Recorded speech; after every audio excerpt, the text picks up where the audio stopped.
देखिए, पूरी तरीके से अनकॉन्स्टिट्यूशनल है और हम बार बार कह रहे हैं जेपीसी में किसी चीज का पालन नहीं हुआ।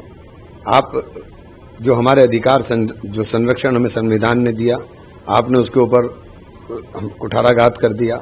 तो ये पूरी तरीके से, और संविधान के अगर विरुद्ध है तो सुप्रीम कोर्ट इसे परख रहा है। निश्चित रूप से हमें सुप्रीम कोर्ट से न्याय मिलेगा। पिछली बार की जो सुनवाई हुई सर, उसमें दो बड़े अहम फैसले हुए जो जिस तरीके का ऑब्जेक्शन आप लोग जेपीसी में भी और जगह उठाते आ रहे थे, उनके ऊपर रोक लगा दी गई थी सुप्रीम कोर्ट की तरफ से। अब जो है, अब किस तरीके की आप उम्मीद करते हैं, क्योंकि इन दोनों फैसलों में जो सुप्रीम कोर्ट का पिछली बार रुख रहा, उस रुख से आज क्या उम्मीद है?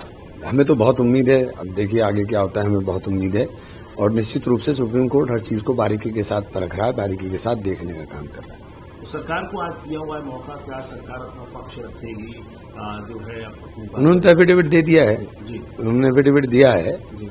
हमारे वकील भी खड़े होंगे, सब लोग, हमने भी काउंटर एफिडेविट दिया है, तो सब चीजें होंगी।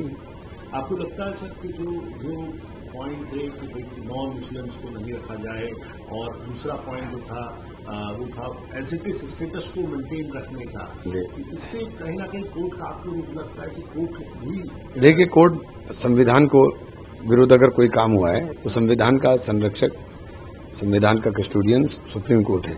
तो सुप्रीम कोर्ट इस चीज को मैं समझता हूँ कि पूरी तरीके से देखने का काम करेगा। सर, इसके अलावा राजनाथ सिंह जी जो है रक्षा मंत्री, उन्होंने ये कहा कि जो कुछ भी जिस तरीके का भी पहलगाम के मामले में जो है रिप्लाई, जो है वो जवाब जो चाहते हैं देश के लोग, वो मोदी जी की लीडरशिप के अंदर जो है दिखाई देना चाहिए। देखिए, दिखाई देना चाहिए, पूरा देश आपके साथ खड़ा है, आप एक्शन लीजिए।